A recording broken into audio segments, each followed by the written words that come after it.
En commençant, j'aimerais commencer par un verset, Romains 10, verset 9, qui est sur l'écran aussi en avant.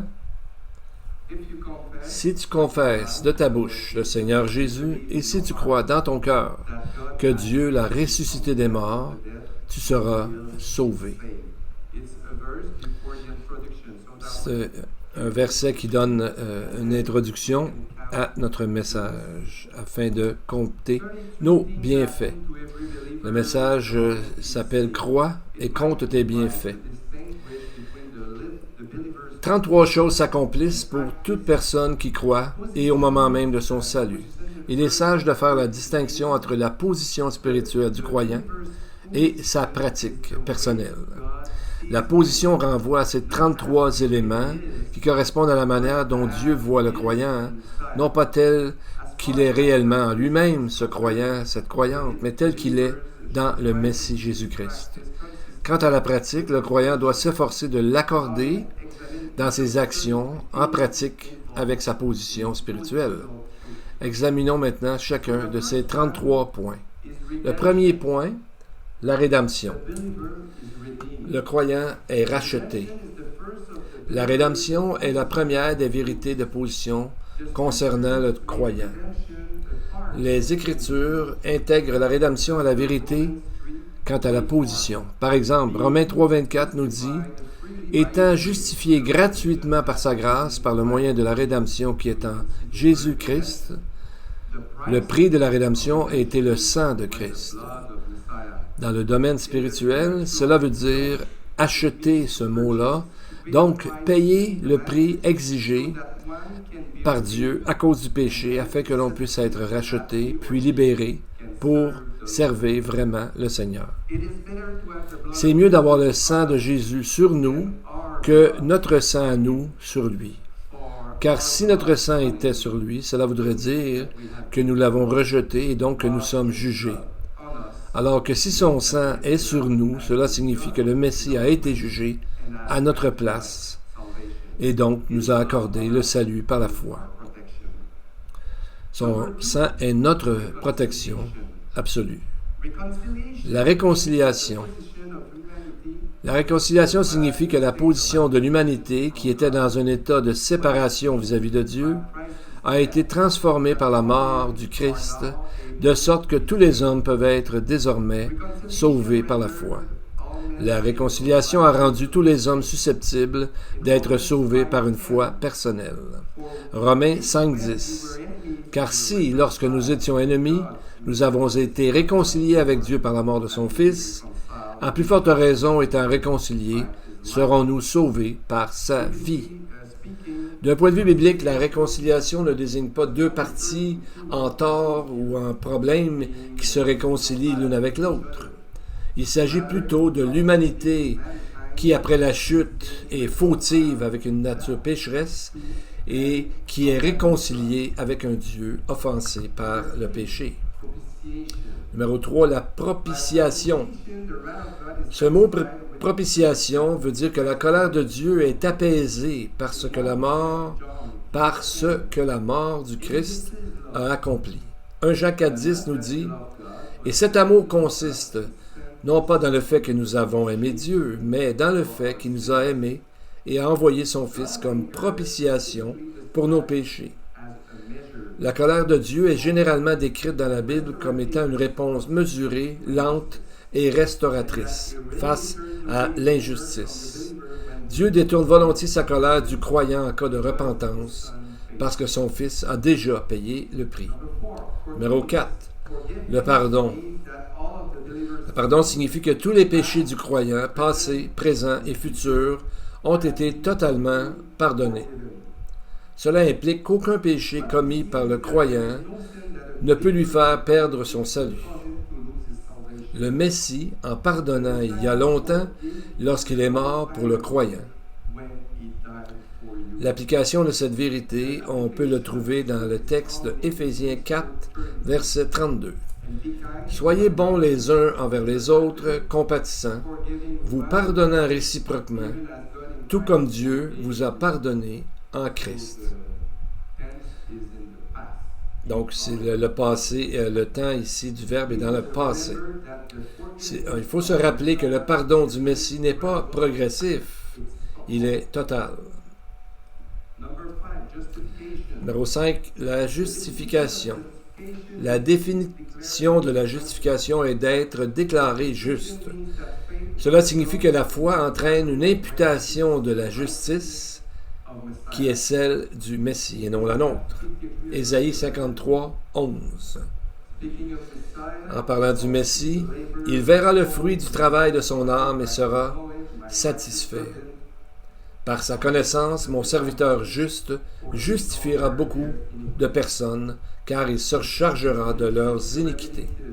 L'ancienne interprétation rabbinique de ce passage était de nature messianique. La glorification, le fait que le croyant soit glorifié aux yeux de Dieu, constitue l'assurance de la communication ultime de la gloire du Christ. Colossiens 3, 4. Quand Christ, qui est notre vie, apparaîtra, alors vous apparaîtrez aussi avec lui dans la gloire. Merveilleux. Le croyant sera assurément glorifié de manière concrète et expérimentale en ce jour futur. Philippiens 3, 21 nous dit que le Messie transformera notre corps humilié pour le rendre semblable à son corps glorieux par le pouvoir qu'il a de s'assujettir toutes choses. Numéro 7, maintenant, la délivrance. Plus précisément, il s'agit d'être délivré de la puissance des ténèbres, selon ce que la Bible nous dit. Le croyant n'est plus à la merci du malin pour le servir. Il a maintenant une possibilité de dire non. Colossiens 1, 13. Il nous a délivrés de la puissance des ténèbres et nous a transportés dans le royaume du Fils de son amour. Pour donner une image, il y avait autrefois un tyran qui a fait venir l'un de ses sujets en sa présence en lui ordonnant de fabriquer une chaîne. Le pauvre forgeron, c'était son métier, a dû se mettre au travail et forger la chaîne. Une fois que ça a été accompli, le roi a commandé aux serviteurs de lier l'homme pieds et poings avec la chaîne qu'il avait forgée et de le jeter en prison. C'est ainsi que le diable agit avec les gens. Il leur fait forger sa propre chaîne, puis enchaîne les pieds et poings pour le précipiter dans les ténèbres du dehors. Mais Dieu soit loué, parce que nous pouvons parler dans la Bible d'un libérateur. Le Fils de Dieu a le pouvoir de briser chacune de ces chaînes en autant que vous veniez à lui par la foi. Huitièmement, la circoncision. Il ne s'agit pas ici de la circoncision physique, mais de la circoncision du cœur. La circoncision physique est à la base la marque de l'appartenance à Dieu pour le peuple juif, tandis que la circoncision du cœur est la marque de l'appartenance spirituelle pour tous les croyants en Yeshua, qu'ils soient juifs ou non juifs, qu'ils soient juifs ou des nations. En aucun cas, un croyant non juif qui vient des nations ne deviennent juifs lorsqu'il se convertit par la foi. Colossiens 2,11 nous dit « C'est en lui que vous avez été circoncis d'une circoncision qui n'est pas faite de main d'homme, mais de la circoncision de Christ, qui consiste en le dépouillement du corps de la chair. » Numéro 9. Agréable à Dieu. Le croyant est agréable à Dieu selon Éphésiens 1,6, où nous lisons ceci. La grâce qu'il nous a accordée en son bien-aimé. Cela signifie que le croyant a été rendu juste, a été sanctifié quant à sa position, est rendu parfait pour toujours, qualifié et accepté par Dieu lui-même. Le texte suivant dans Éphésiens 1, entre les versets 3 à 14, on ne trouve qu'une seule phrase en grec, contenant plus de 200 mots. C'est comme ça un peu que Paul écrivait ou disait ses messages. Maintenant, le verset 3 est très, très important. Béni soit Dieu le Père de notre Seigneur Jésus-Christ, notre Messie, qui nous a bénis de toutes sortes de bénédictions spirituelles dans les dieux célestes en Christ.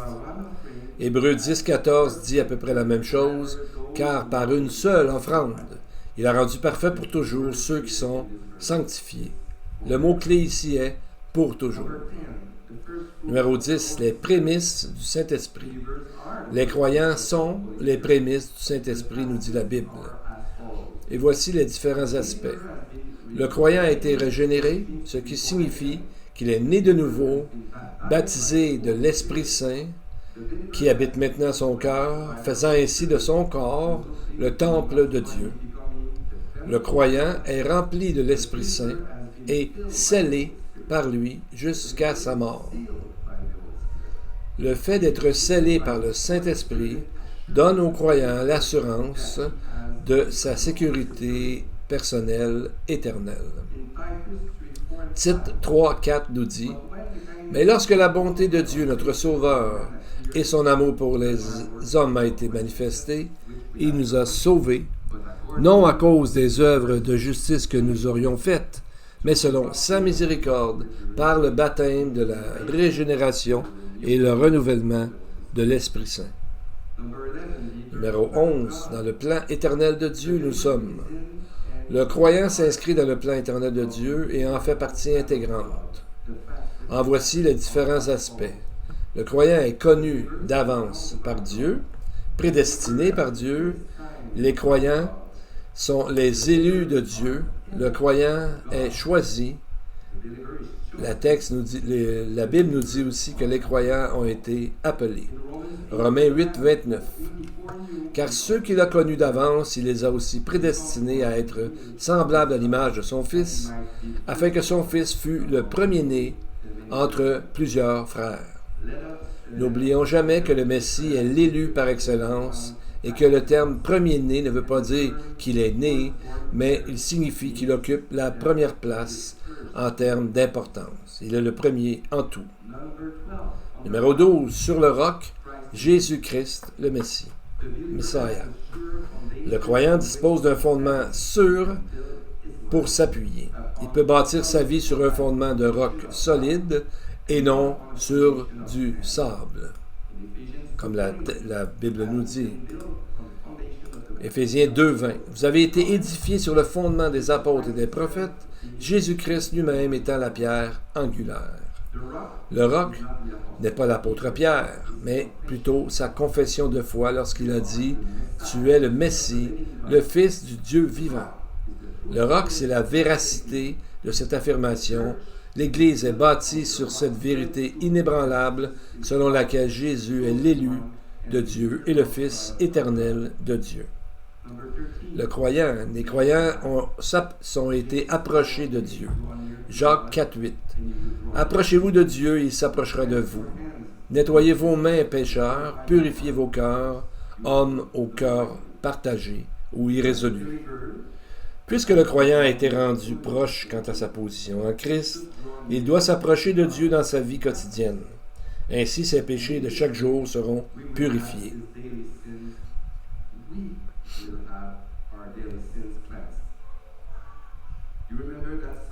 Vous vous rappelez ce cantique « Je veux être proche tout près de toi, pour que le ciel soit réel et que la mort ne soit qu'un mensonge. Je veux être près, tout près de ton cœur, pour aimer le monde et haïr les ténèbres. »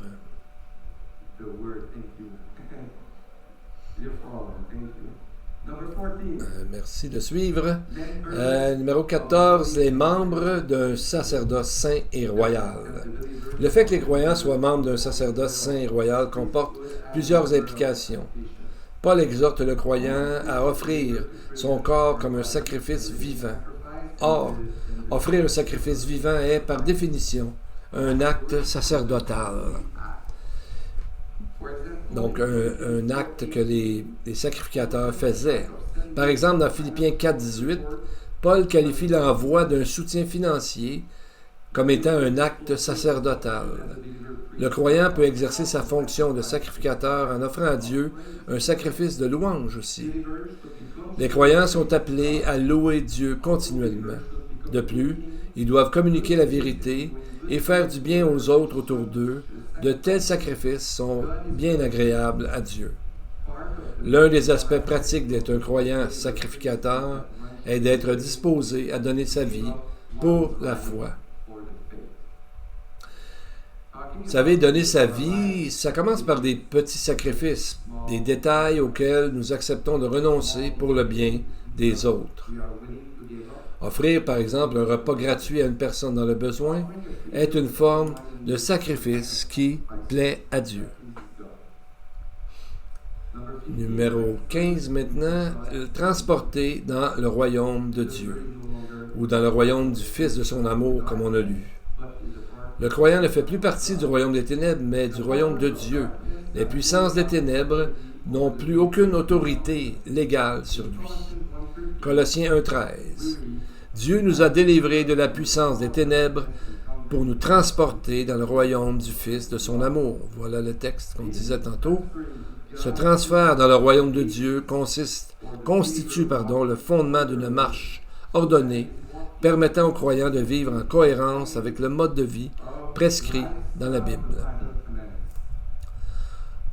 Aucun changement dans la vie d'une personne n'est donc aussi important que celui-ci, et aucun mot ne saurait exprimer adéquatement la gratitude que devraient éprouver ceux et celles qui sont ainsi transportés de l'empire des ténèbres à celui de la lumière. 16e, maintenant, une race élue, une nation sainte, un peuple acquis. Cette position revêt une signification particulière pour les croyants juifs. L'argument que Pierre développe dans son épître est le suivant. Alors que la nation d'Israël dans son ensemble a manqué à sa vocation définie dans Exode 19, d'être une lumière pour toutes les nations, le reste d'Israël, c'est-à-dire les croyants juifs au sein de la nation, désignés sous le nom Israël de Dieu, a accompli cet appel. Dans une perspective d'application pour tout croyant, cette position a pour but l'accomplissement de bonnes œuvres. Comme nous dit Tite 2,14, le Messie Yeshua, qui s'est donné lui-même pour nous, afin de nous racheter de toute iniquité et de se faire un peuple qui lui appartienne, purifié par lui et zélé pour de bonnes œuvres. Numéro 17. Citoyens du ciel. Une application concrète de notre citoyenneté céleste est qu'elle doit nous amener à porter nos pensées sur les choses d'en haut plutôt que sur les choses terrestres. Philippiens 3,20. Notre citoyenneté est dans les cieux, d'où nous attendons aussi avec impatience le Sauveur, le Seigneur, Jésus-Christ, Yeshua. Dans Colossiens 1, 3 à 4, Paul nous exhorte à rechercher les choses d'en haut, c'est-à-dire là où se trouve Jésus-Christ assis à la droite de Dieu présentement. Cela ne veut pas dire de négliger nos responsabilités terrestres, mais donner la priorité aux réalités éternelles. Lorsque le Christ est au centre de notre vie, nous vivons dans la paix, même dans des moments difficiles. Nous pouvons vivre dans la joie et avec un but précis, l'attente de notre demeure éternelle. 18. Dans la famille de Dieu, le croyant fait désormais partie de la maison de Dieu, de l'édifice de Dieu. En d'autres termes, nous sommes les collaborateurs de Dieu, selon 1 Corinthiens 3, 9. Vous êtes le champ de Dieu, l'édifice de Dieu. Appartenir à la famille de Dieu est la plus grande bénédiction accordée aux croyants. Elle devrait nous conduire à nous agenouiller dans une humble adoration. Nous ne pourrons jamais rien faire pour la mériter, car c'est un don de son amour, de sa miséricorde et de sa grâce, car nous sommes fils et filles du Dieu vivant. Maintenant, en 19, nous sommes adoptés. L'avantage de l'adoption réside dans le fait que si les enfants biologiques font partie de la famille parce qu'ils y sont nés, les enfants adoptés, eux, sont choisis pour être aimés. Romains 8,15. En effet, vous n'avez pas reçu un esprit de servitude pour être dans la crainte, mais vous avez reçu l'esprit d'adoption par lequel nous crions « Abba, Père ». et c'est même papa dans le vrai sens. L'adoption de Moïse révèle la souveraineté de Dieu sur les projets humains.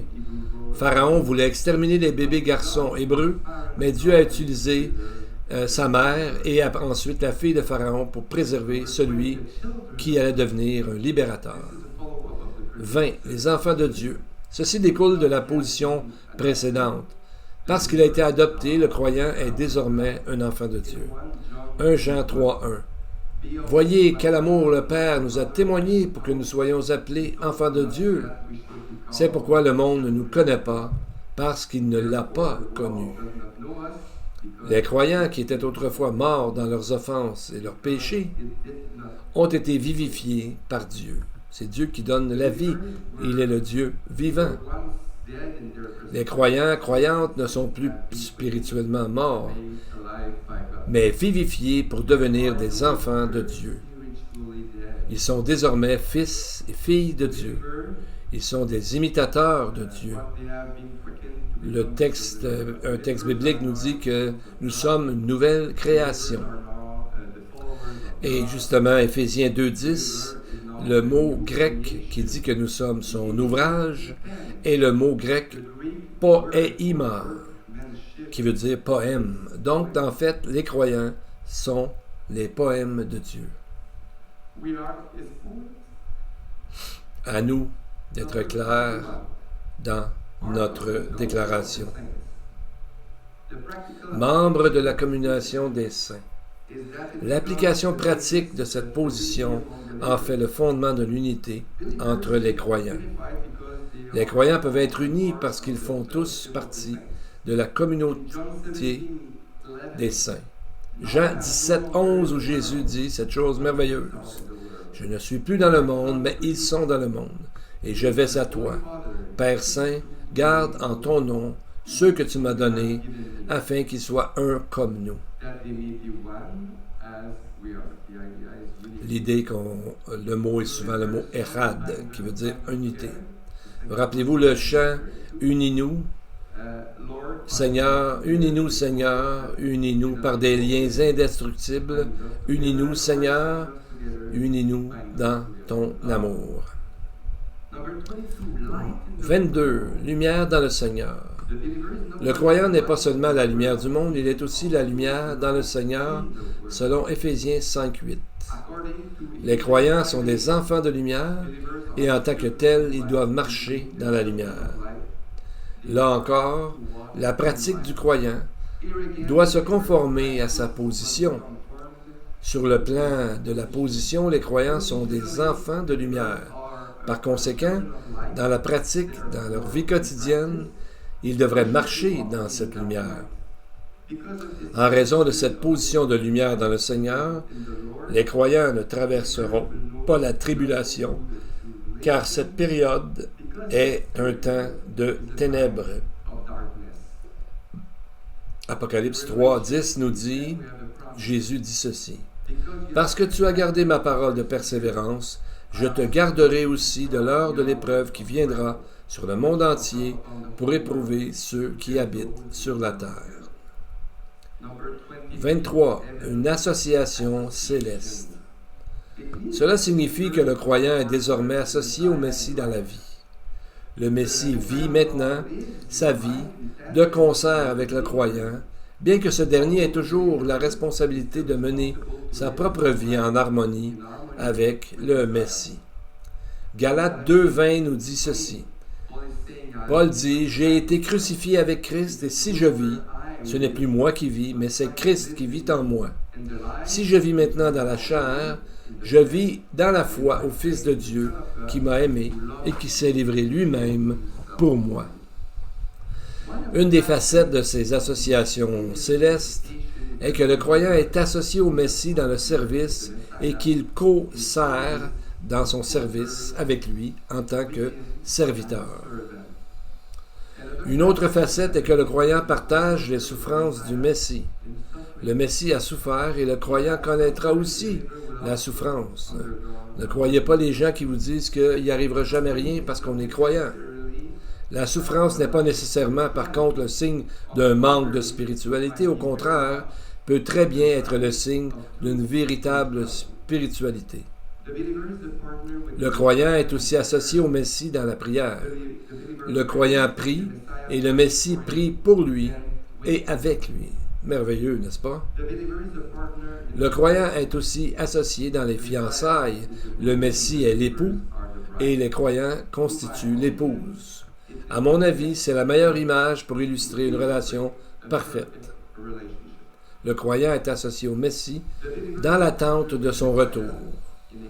On pourrait très bien répéter après moi, Amen, comme dit Apocalypse, Amen, viens Seigneur Jésus.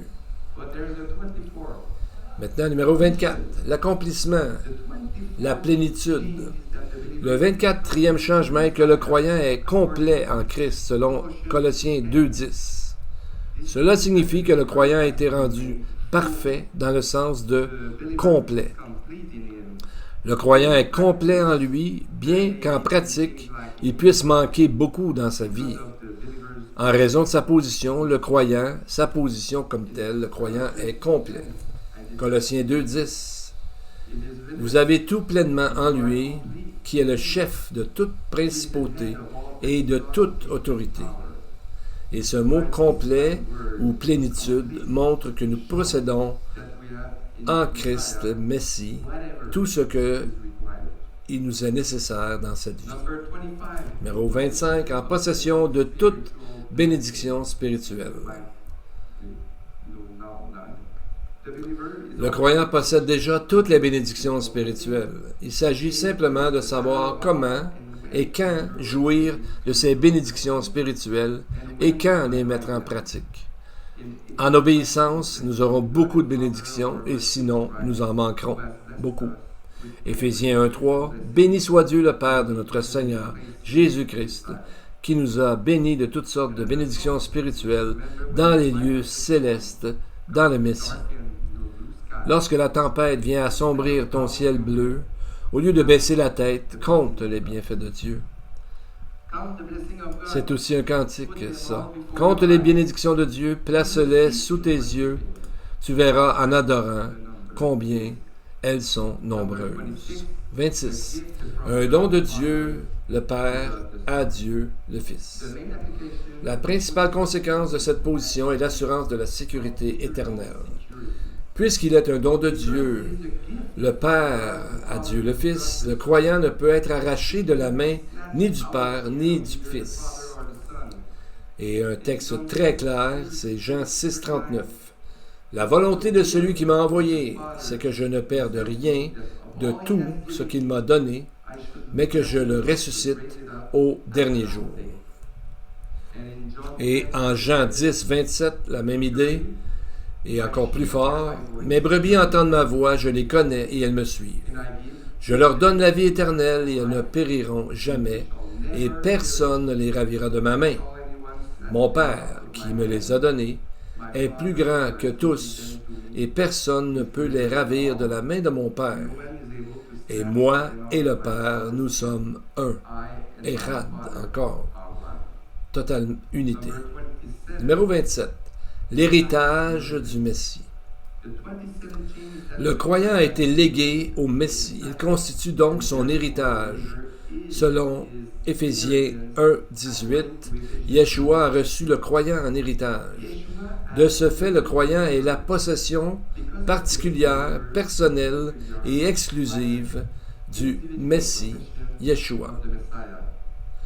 En Ésaïe 53,10, nous lisons « Il verra une postérité, il prolongera ses jours. » Comment le serviteur, le Messie, pourrait-il voir une postérité s'il mourait? La seule façon de voir et de comprendre cela, c'est parce qu'il y a une résurrection. Dieu allait prolonger les jours du serviteur au-delà de la mort.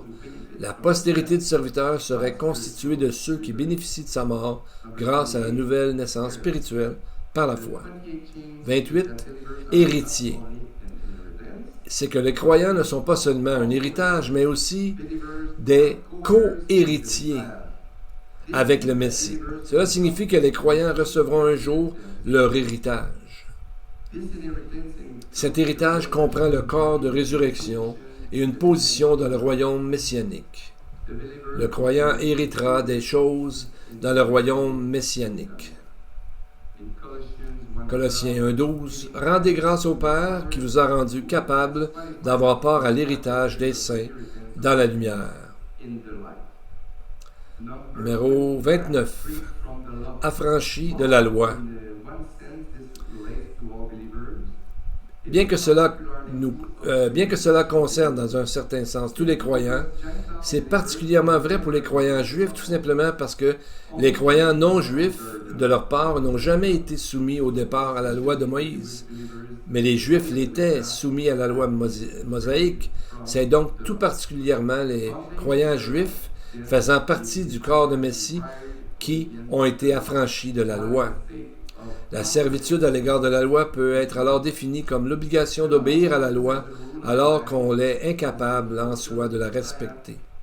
La loi de Moïse en tant que règle de vie a été accomplie en la personne du Messie parfaitement. Par conséquent, les croyants juifs ne sont plus soumis à ses obligations ni à sa condamnation. Bien que la loi de Moïse ne soit plus obligatoire pour les croyants juifs, elle a beaucoup à nous apprendre sur une manière de vivre empreinte de joie. Les croyants, qu'ils soient juifs ou non juifs, ont une liberté en Christ de conserver certains aspects de la loi de Moïse qui ne contredisent pas le reste des Écritures, bien entendu. Numéro 30, maintenant. Le jugement du vieil homme en vue d'une vie nouvelle. La Bible appelle l'ancienne personne que nous étions avant d'être sauvés le vieil homme du croyant. Sa nature pécheresse, donc, a été jugée désormais. Il est donc capable de mener une vie nouvelle, appelé à le faire. Dire que le vieil homme a été jugé implique également qu'il a été co-crucifié avec le Messie. C'est ce que la Bible nous dit, que ce vieil homme a été crucifié avec le Messie et qu'un nouvel homme, le salut, en est sorti. Romains 6,4. Nous avons donc été ensevelis avec lui par le baptême en sa mort, afin que, comme Christ est ressuscité des morts par la gloire du Père, de même nous aussi, nous marchions en nouveauté de vie. Une petite image pour faire une illustration de ça. On va prendre un peu d'eau, merci. Un jeune croyant avait fait un délit. Alors il comparait devant le juge en tentant tant bien que mal d'expliquer la situation. Et il dit, « Monsieur le juge, vous savez, ce n'est pas ma faute. L'homme nouveau en moi désire faire le bien, comme on voit dans Romains 7, mais c'est ma vieille nature, le vieil homme en moi qui a commis ce péché. » « Ah, vraiment, dit le juge, je vois.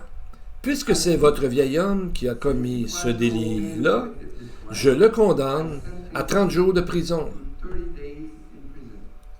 Ensuite, l'expression du juge s'est adoucie, et en regardant le jeune homme droit dans les yeux, le juge ajouta, « Mais quant à votre homme nouveau, profitez de ces jours de jugement en prison pour le fortifier.